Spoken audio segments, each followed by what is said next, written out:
How do we survive Christmas with family? You see, holiday conflict is common, but there are ways to keep the peace. Welcome to the Beyond the Lines podcast. In a world where there are a few loud voices spreading division, we want you to know that there are more of us who want unity and love. We are part of a community of people who love despite differences and listen to the stories of those who have been marginalized. We love beyond our lines of differences so that our lives can be full of diversity. We listen because we believe in human dignity for all people. Come listen with us and join a movement of people who are willing to love all people at all times. Today, we have the opportunity to talk to lead pastor of Central Christian Church in Arizona, Cal Jernigan, and his wife, who is the co-founder of Amplified Peace, Lisa Jernigan. They have some powerful advice to offer us on how to keep the peace and actually enjoy the holidays when we are all joining our families to celebrate this year. We talk about why it happens that we have conflict with our loved ones, and we discover ways that we can prepare ourselves now so that we can have a Christmas that we want to remember with our families later. We also get some great advice on how to best support our significant others as we share the season with what is likely to be two totally different family dynamics. No matter what stage of life you're in right now, there is fantastic wisdom to be learned with today's episode. And one more thing, please forgive me. We had a catastrophic mic failure with one of our mics. It was Lisa's mic, and we had to use like the backup of the backup of the backup audio in order for you to hear it. You can hear it just fine. It's just not the same quality as the other mics. And so I hope you can bear with us. She has so much good things to say that you don't want to miss it. So I apologize for that, but let's get into the episode and just enjoy the wisdom that we're going to learn today. Hello, my name is Jonathan Miller. I'm your designated listener today on the podcast. And today I also have DJ Hayward here, my co-listener. Hey, friends. Day. Welcome. How you doing? Doing well. Good. You're looking really green and red. Got all these. If you're watching the video, you can. DJ is very green and red. The lights are. Yeah. Reflect. I embody this season. You know, I embody it. Yeah. And welcome to our Merry Christmas edition of Beyond the Lines podcast. That's just made up that title now. That's not going on the title at all. But happy holidays, everybody. We have a very special episode for you today, and we have the Jernigans with us today, Lisa and what was your name again? I think it's Cal. Cal, that's right. All right.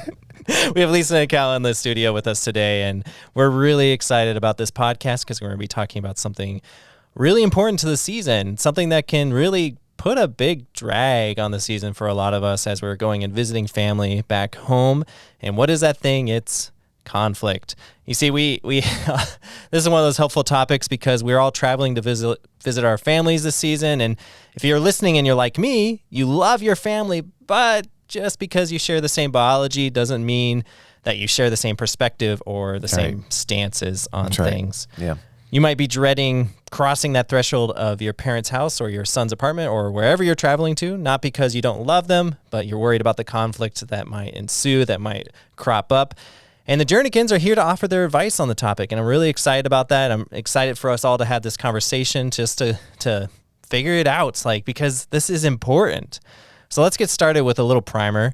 Why do you think it's so easy for these family gatherings to become just like a minefield of emotions and opinions? Yeah, let me say this. I really wish this were not the case. I really wish the subject we were talking about when it comes to Christmas would be something a little bit more joyful than this. But the reality of this is the reality of so many people's experiences.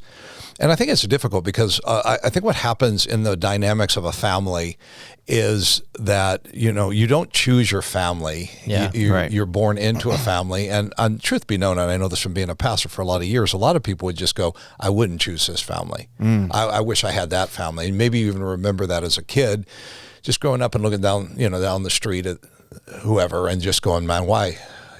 God, why? Why couldn't I? And but you're put into a family, and then you're introduced to your siblings and your parents and all of that, but you had no say in any of it. So I think that's kind of factor number one. And then I think the second thing that happens is so many of us, especially around Christmas, and I would say Thanksgiving would be another one, but so many of our experiences as a family are built around these holidays. So we remember Christmas. You think back of being a kid and all your memories around Christmas, and you have such just so much of your childhood is defined by these events that then become conflict filled. But I think the reason for that is that you grow up and you move on and you move out of your house and you go, you get married and you do whatever you're doing, but then you come back. And I think the problem is in the coming back, because when you come back, you're 20 years older, but your memories are often locked back in the past, and their perceptions of you are often locked back in the past. Right. And I think that you have a tendency to come back, and then your sister says that thing that she used to say. Yeah. And without even thinking about it, you just immediately go to the place you used to go to and go, I got ambushed. I don't even know why I said that. But I think we just revert back, and I think it's really unfortunate that we do that. But I think the reality of it is that what we do. Yeah. I have never thought of it that way.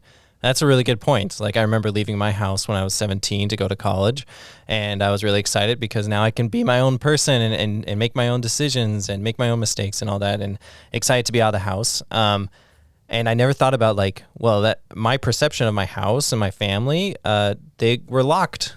Yes, absolutely. In that moment, Right. Yep. Yeah, no, that's interesting. Like, so basically, like, a lot of times, when you went back, not only your perceptions of them are locked, like, they are also treating you the way that they used to treat you. Absolutely. And now you've kind of went through a season of your life where, like, hey, I'm not the same person that left this place. And so how do you encourage, and I'm thinking about our young adults that listen to this, how do you encourage them, like, as you guys go back to your homes, what are some good tips for them as they are kind of walking back into their locked perceptions, and then dealing with their family treating them the way that they used to be treated, or that, whatever the family rhythm used to be? How would you give advice to a young person or anyone? Well, and I so appreciate what you brought up about being walked in, and because, sometimes you're in that place and you're still the younger brother, the younger sister, right? And it's still the parents treating you as the child, and you leave going, I feel kind of diminished when I leave my family. I don't feel like my best self always, right? Yeah. Because they have me in a box and in a place. I think that's really good. So I think one of the first things is to even ask yourself, how am I going to show up in family? Who am I going to be? Because you can't control who your family's going to be and what they say or what they do or their perception of you. But you can control how you show up. And I think those are some of the things going, what is going to be my best self to show up? Do I have to be right when something is said? And, like somebody gives an opinion. Am I going to lead the conversation with an opinion? So easy, it's we come in and we want to say how we feel about something, how we saw something, we want to lead with an opinion.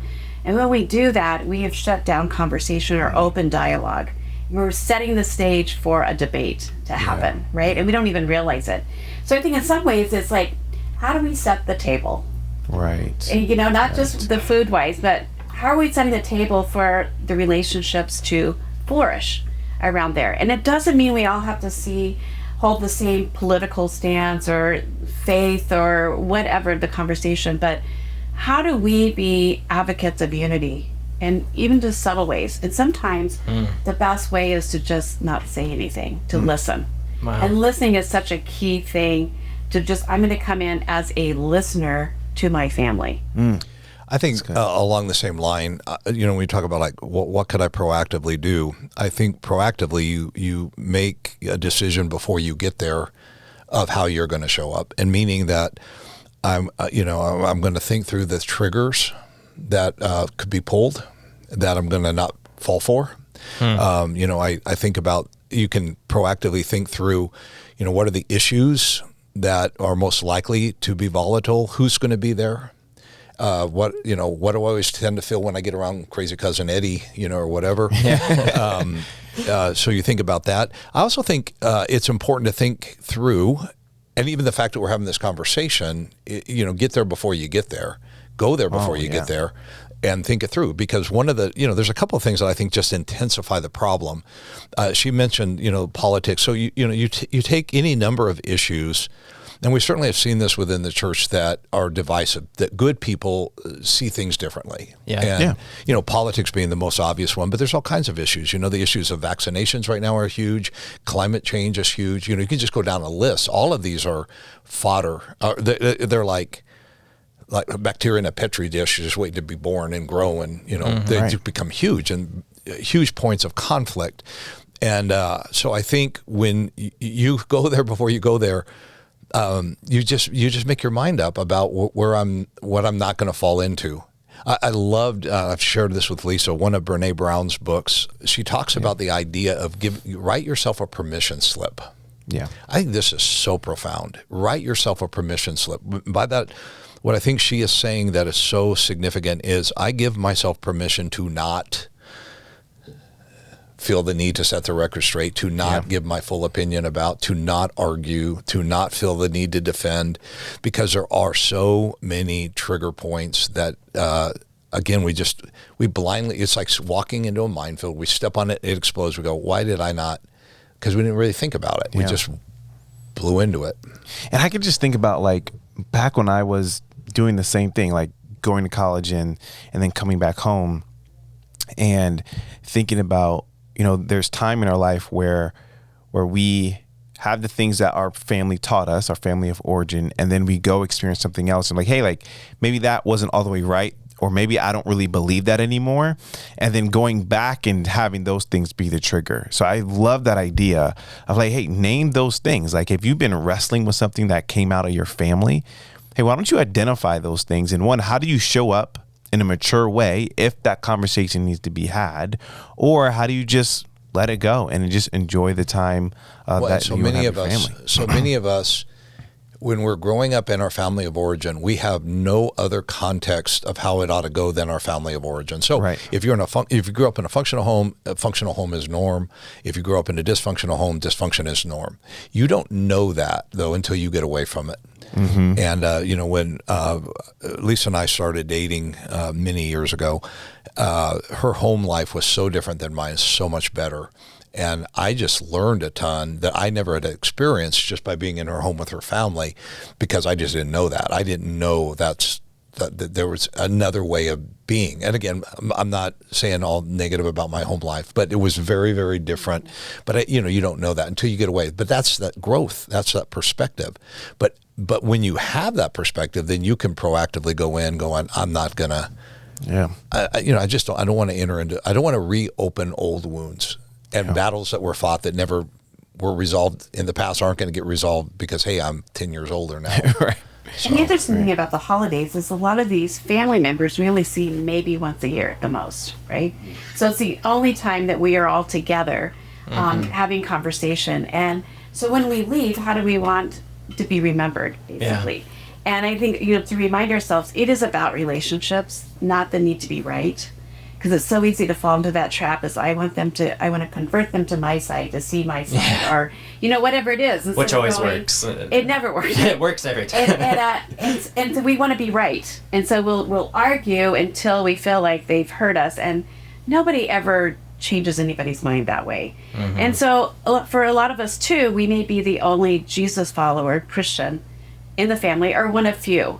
And so they're going to be looking at us now, with the world looking at Christians and, who are they? What is, and they're trying to decide who God is and who Jesus is. And so we are the example for them of who they're going to see Jesus as. So then how do we show up, again, as, living for Jesus, the values of Jesus, not the values of our culture? And I think sometimes we get that mixed up. And so we are sitting with our families and they have more of a cultural value. And so how do we be different and be okay with our, not a different to make them feel bad, but just like, we're going to honor you. We're going to have a respectful conversation with you. We're not going to trigger you. We're coming in here to love and to serve. So how do we see, even going in with our families, going, we're here to go and serve our families, whatever that looks like, and honor them. I think about what Paul says in Romans 12 and Romans 14. He talks about, as far as it is up to you, be at peace. I can only do so much, but I can also decide that I'm not going to get drawn in. I'm not going to get sucked in. I'm not going to allow my behavior to go a certain direction. And that predetermined sense of self-control, I think is crucial. And there's another factor, by the way, which I was just thinking about. It's another thing that makes these situations so difficult, and we don't think about it, is often we're put in smaller rooms with bigger numbers of people. So the house you grew up in, when it was just the three of you, now has your mom and dad, the three of you, and all your kids all running around the same space. Yeah. Mm-hmm. And all of a sudden, there's an intensity, there's a tension. I don't remember this. Well, guess what? It's loud, it's crowded, it's crazy. And so that's a factor. Another thing, in many homes around the holidays, a lot of alcohol gets poured. And alcohol is only going to exacerbate. So if you don't have your guard up before you know it, like you went somewhere you had no intention of going. Yeah. And I think these are all these proactive decisions you make before you walk out there. I'm going to give my permission. I'm going to write myself a permission. I'm not going to fight. I'm not going to argue. I don't need to win. I don't need to debate. I'm not going to change. All these things. And by the way, I need to keep my mind in my mind that the room's going to add tension. The food, feeding your face and getting full doesn't necessarily help things either. There's all kinds of things that, just go there before you go there and get ready and be prepared. And then I just think the odds are much greater you're going to walk away and go, you know what, I'm going to do it differently. Go ahead. Yes. What do you do? Like, you can control, like, it's be at peace as far as it concerns you, you're able to. What do you do when there's a family member who does not want to be at peace and clearly wants to try to stir the pot? Like, they're pushing on purpose. They're, asking on purpose. What do you do with them? Because you're still trying to love and respect them, but at the same time, they're trying to push it, Like, what do you do in that circumstance? You just take them out back. We'll deal with this. That's what I was hoping you was going to say. We'll do it a different way. I just want to say that just because somebody wants to fight with me doesn't mean I need to fight with them. Mm-hmm. And they might be having a fantastic Christmas experience because that's exactly what they wanted to do, is drag you down. And I just think that we just don't have to go there. And in my best self, I won't go there. In my worst self, in my certainly unprepared self, I will go there. Mm. And I think it's okay to walk away too. Just go. Like, if this not person, interested, because they're not going to let up. If you say that their intention is that, which there are some people like that, I think it's okay if you said, you know what, I got to separate myself from this, and just walk away. Or just look at them and laugh and go, no, not happening. Yeah. I think you can diffuse it in those ways, and it's okay. You don't feel bad about walking away or just going, you know what, I don't think this conversation is getting anywhere, and let's just change the subject, right? Yeah. That's really good. Which again doesn't guarantee they're going to. Right. But it does take two to fight. Right. It doesn't take one. It takes two. Yeah. And that person can't have their way if I don't let them. Right. We're responsible for. I'm responsible for me. Right. Yeah. Right. That's all I can do. So I have a kind of a different perspective. So we talk about going home for holidays. What if like in your guys' stage now, people are coming to you, your kids are coming to you. So how do you encourage the older generations of hey, these are some of the boundaries that you need to set, or the perspective that you need to change about having your kids come back home, or your grandkids and all that kind of stuff? Well, I just think, again, it's realizing that it's not for you necessarily, right? How can we serve, and how can we make it a place that the next generations do want to come home?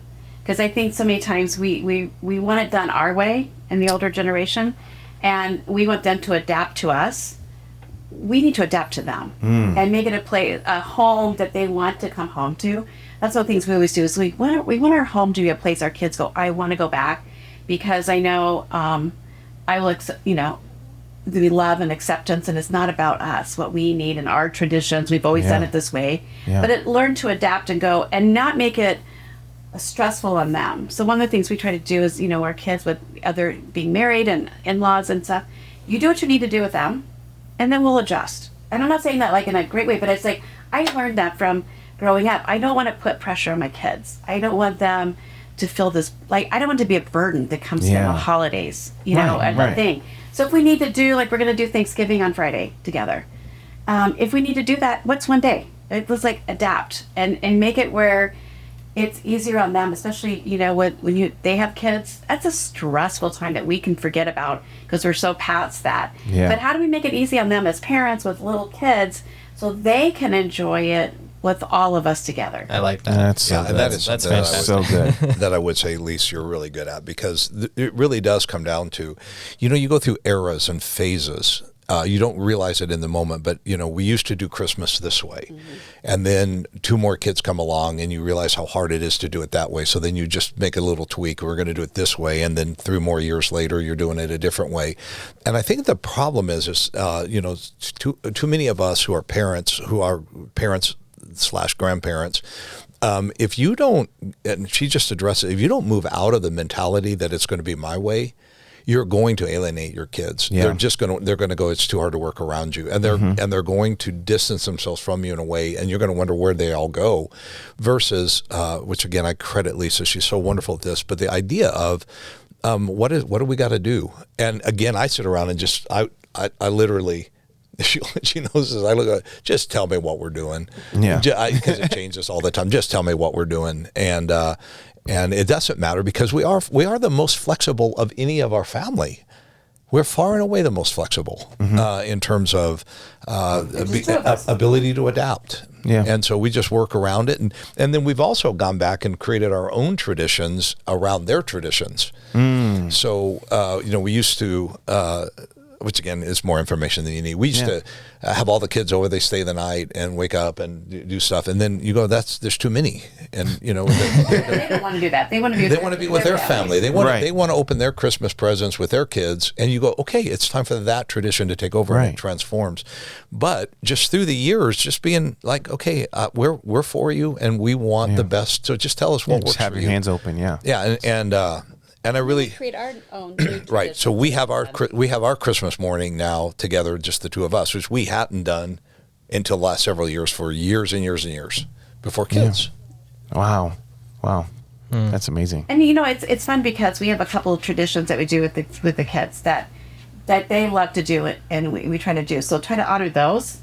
Like, we make gingerbread houses with the kids. We go Christmas lights, try the Christmas lights, and it's up to some of those Muppets Christmas Carol movies in pajamas. Really good. Really good. So some of those was like, we adapt maybe when we do it, but we also want to do that. And I love that they still want to do that. So there's some of the things you do, but maybe the exact on Christmas Day or those kind of things. It's like, be flexible. You know how you do that. And even through the season, be flexible. I mean, certain things might not happen this year like they did last year, but you can bring them back. But just learn, because times change. Last year with COVID, we were laughing about that, how nobody was going out. This year, the pace has picked up already, and expectation. And last year, people weren't having parties, people were going out, and so it was more quiet last year. And we did things differently as a family. And so I think every year, COVID taught it maybe a lot of us to go, it's okay to adapt and create something new, right? That still can be just as meaningful. That is so good. That's so good. Yeah. Something I've been learning about peacemaking recently is that peacemaking doesn't necessarily mean avoidance, right? That doesn't mean we avoid things. And I don't think that's what you guys are saying either. So in what circumstances do you think, like, okay, this is a tense topic, but we don't need to necessarily avoid it in this circumstance. How can we walk through it together, but civilly and peacefully? Like, do you have any advice with that? Like a situation where, you know what, we don't have to avoid this one. Like, we can talk through it together. Well, my first response to that, John, is that, I again, being a pastor, being in lots of conversations with people, I can pretty quickly ascertain whether this is going to go anywhere. Yeah. I can read whether somebody's actually interested in a conversation or this is just a setup for a debate. I can't always get it right, but I can get it right enough times. So I think part of that is just the ability to look at, is this conflict worth entering into? And if in my heart of hearts, I just believe this is going to go nowhere, why in the world would I just jump into a battle that I don't think there's much, odds? On the other hand, if somebody's asking you a question and I think you can agree that we're going to enter into this, let's talk this through. Let's talk about it. I do think you need to be able to read the moment when this goes south. Read the moment when the conversation shut down. Read the moment when you realize there's no win in this. This is only going to turn bad, and then get out of that conversation. Lisa talks about this all the time. Peacekeeping is messy. It's not, and it's not easy, and yet at the same time, there are people who want nothing to do with peace. They want nothing to do with peace. It's not peace. It's war. It's just flat out war, and that's a whole other thing that we gotta wrestle with. Not all families are created equal. So what one person's hearing, you can't just stick this on top of. It's not a template. Just goes. Again, I was thinking about this. The opening lines of Tolstoy's novel Anna Karenina is something to the effect of, I won't quote it, all happy families are alike. Every unhappy family is unhappy in its own way. And that is a profound statement, because the whatever is in your home is not the same as what's in somebody else's home. And what you're walking into is not what I'm walking into. And so I think we got to be really, really careful, because there's no way to cookie cutter the response. I will only do this. I will never do that. I think you have to go in and you have to ascertain, like, what is actually happening here. And another dynamic about family is the obvious, which is family is the only place you'll ever go where they have to open the door when you knock. They Mostly. Pretty much have to let you in, and you have to let them in. And for many people, the glorious redemption of that is only a couple times a year. It's only a couple times a year, and let's make it as quick as it can be. And again, I want to go back to where we started, though. I think it's tragic. I just think it's tragic that so many people. But we've watched this over the last 5 years. And I am going to put this at the feet of politics. What politics has done to us as people. It's horrible. And my whole thing is, at all costs, put the relationship above the issue. Put the relationship, and people, we don't do this all the time. We put the issue above the relationship. And so we're willing to sacrifice like never before. Families that won't have Thanksgiving, won't have Christmas together because we don't see each other eye to eye on politics. I think that's so tragic. And for believers, those of us who claim to be followers of Jesus Christ, to allow that to happen is unconscionable. Yeah. It's crazy. And I think one of the things to your question with that is, when you're in a conversation and it's about a subject that there's two different sides, clearly you see, I think a helpful question to ask, questions are always powerful to ask back, not always just give an answer, but ask another question. And I found it helpful that, like, if somebody's saying something and you don't agree and they don't agree with you, is to go, would you help me understand how you came to that conclusion? Is there something, in your story that has informed you of that? Because I would really like to understand how you came up with that conclusion. Yeah. And then then it's like, it diffuses, first of all, because, like, you want to hear what I think. Yeah. And then they start sharing, and then you understand where they came from. And then maybe they're willing to say, well, here's how I came to my beliefs. And let's just come to an understanding that we may not agree, but this is how I came, this is how you came. So I think a lot of times just reversing with the questions are powerful. That's really good. And it shows that you're interested in them and what they have to say, which is so many times with people, they just want to be heard.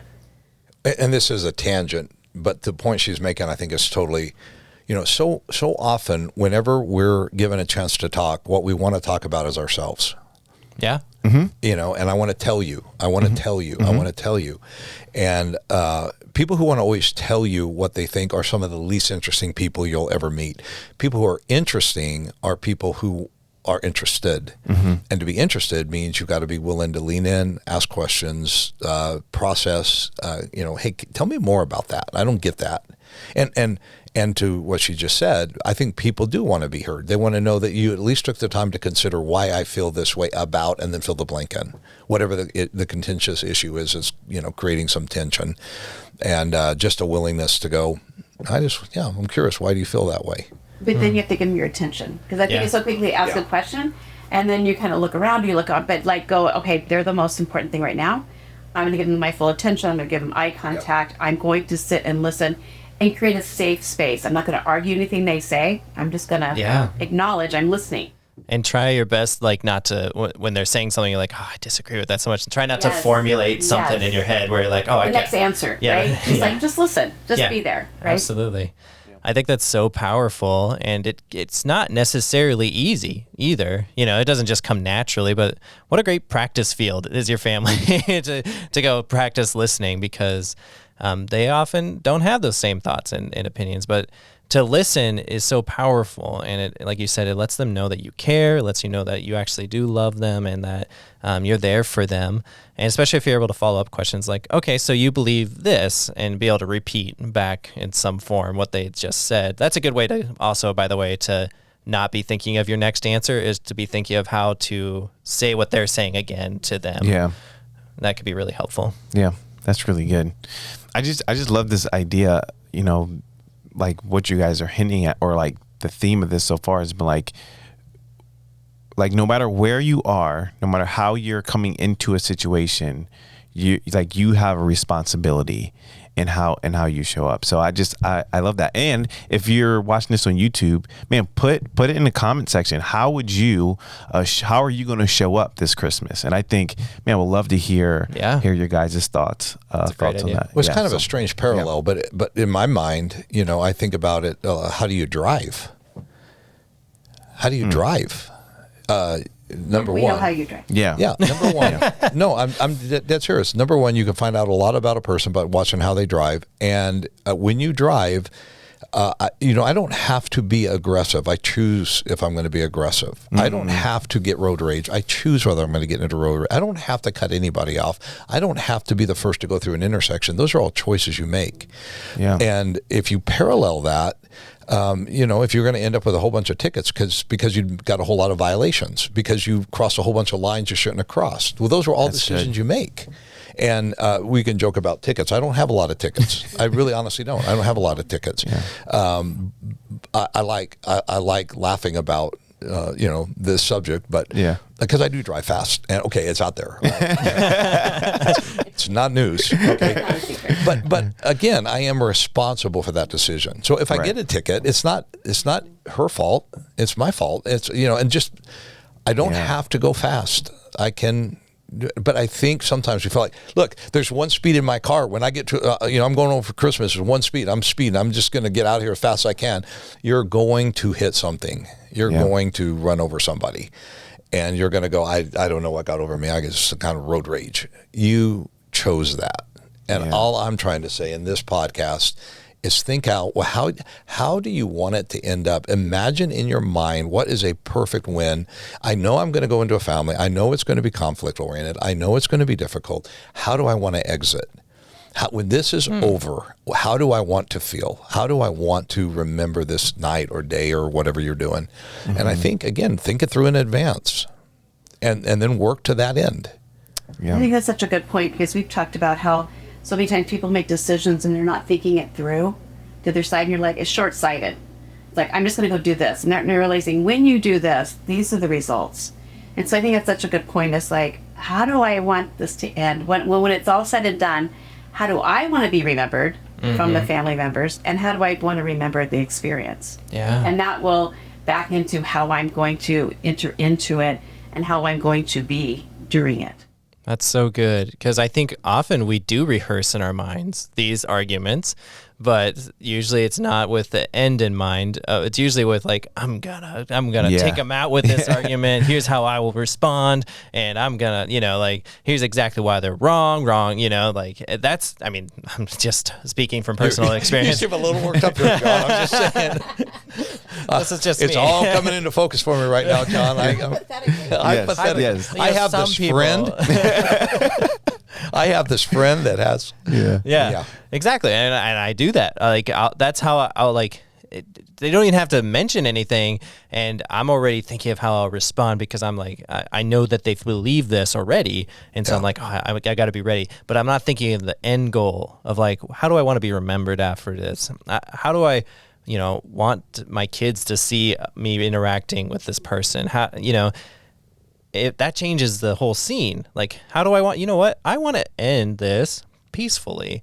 I want to go home thinking that was a great Christmas and I enjoyed it. And so what is my role in that? That's good. Let's get rid of these, pseudo arguments that I'm making up in my head anyways, that they might not even believe that, That's so good. And start at, I want to end this peacefully. So how can I get there? What is my role in that? And I can't control other people's actions, obviously, but I can control mine. Yeah. And so, well, and quoting one of the oldest cliches in the world, insanity is doing the same thing over and over again. Thinking it's going to turn out differently. Right. We've never been able to resolve this any Christmas in the past. Why is this Christmas the one you're going to finally hear what I'm trying to do?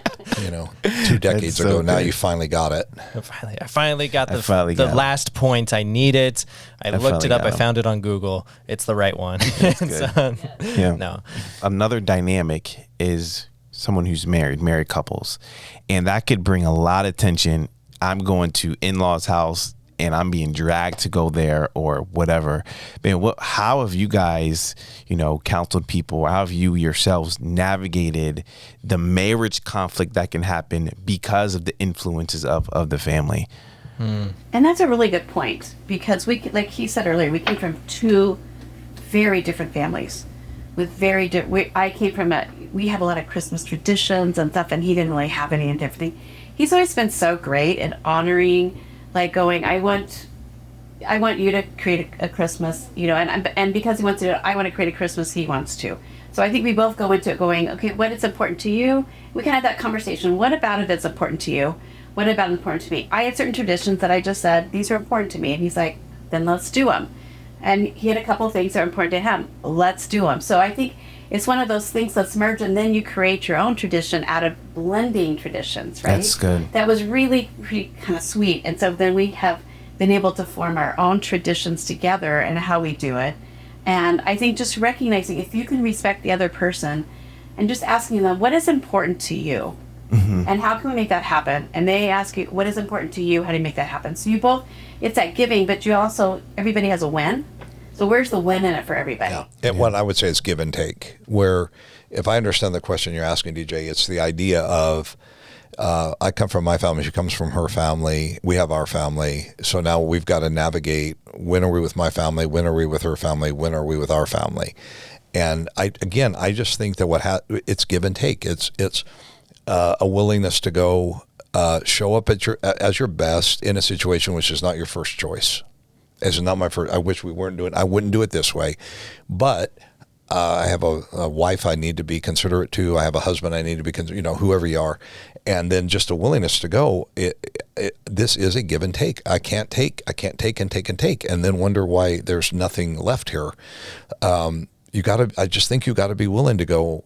How do I show up for her and for her family? And we have there were some awkward moments early on because their way of doing Christmas was so different than anything I was used to, and it would make me incredibly uncomfortable. But if I love her, we always talk about what is true love. I'm going to chase this rabbit for just half a second. Yeah. What is true love? It's very simple. It's putting somebody else's needs above your own, making somebody's life your priority instead of yourself. That's what love is. Yeah. And I think when we're talking about the context of Christmas, it's pretty easy to understand.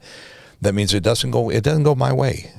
And yes, honey, I need you to do this. This is important. This part of this is important for my family.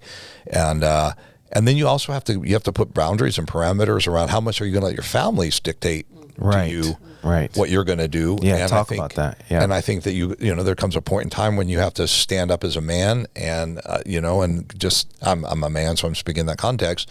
You stand up as a man and just say, you know what, I'm really sorry, but we're not going to be able to do that. And that what you're asking for is outside of our best interests. And you have to say that however you're going to say it. Yeah. But you don't just go along and go along and go along until you've destroyed everything that's between the two of you. Yeah. And I do think, again, being on the same page with each other, I can speak for her when she has spoken to me privately about what her real concerns are. I can speak publicly and get it right. I can speak public. I can speak out and go, I know I'm on point. So that takes kind of like what the advice you gave us coming home is like like you have to be prepared. Like you have to go there with one another and say, here's what it's going to like. And I'm really thinking about, especially newlywed, or even if you've been married for a long time, like conversations are important to have. And like you're saying, if you're frustrated, if Christmas is leaving you frustrated every single year, you've been married for 20 years and every single year is frustrated. Okay, what are the different things that we need to do to change? And I think that's kind of like what you're, well, and also, and this is not just Christmas, because I think about another difference between her and me, which, if to anyone at Central is probably not a big surprise. She's extroverted, I'm introverted. She gets energy from being in people. My batteries are running down. And so we go somewhere. And this just happened the other night at an event. We're at an event. We have had to come to an understanding that I'm going to be ready to leave far sooner than she's going to be ready to leave. So we either got to drive 2 cars. We're all laughing, but we do sometimes because I know her long-term view is like 2 more hours than I'm up for, and so it's just not going to happen. But then we also joke that our compromise, and can I share this? So our compromise is I've figured out that it takes her about 15 minutes to say goodbye. And by the way, just for the record, it takes me about 30 seconds. From the point I'm done. See ya. Ready to go, and he's going out the door. Literally, it's that fast. I'm ready to go. I'm done. And so our compromise has been, I'll look at her and I'll say, begin your farewell tour. That's what I'll tell her. Begin your farewell tour, which means I have 15 to 20 minutes. 15 to 20 minutes, and I can't. And we just have an understanding. 15, 20 minutes, I can't get frustrated. 21 minutes in, I'm red. Okay, I'm like, come on already. Man. So anyway, but I just think that's.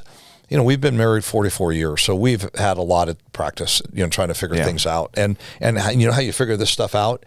You fail and you get in a fight, you find yourself in the middle of it, you're like, why are we fighting about this? Like what fundamental thing went wrong between us here? Right. And then you start to realize, at least when I'm ready to go, I'm ready to go. I'm not.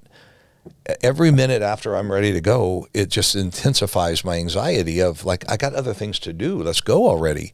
That's not fair to her. Mm-hmm. Yeah. And nor is it fair to me when I was ready to go 30 minutes ago that we're still 30 minutes and making no progress towards the door. That's not fair. So just finding out like, okay, we got to find a way to live together where it can both win. Yeah. And it does like that communication, like how are each of us wired, our identities, who we are, right? Like you said, our temperaments are very different. So how do we find a solution that compromise, allow him to be who he is, allow me to be who I am? And like the thing I appreciate too is like, sometimes I go, I really am going to want to stay longer. And so he's totally okay with me saying as long as I want, just drive another car, right?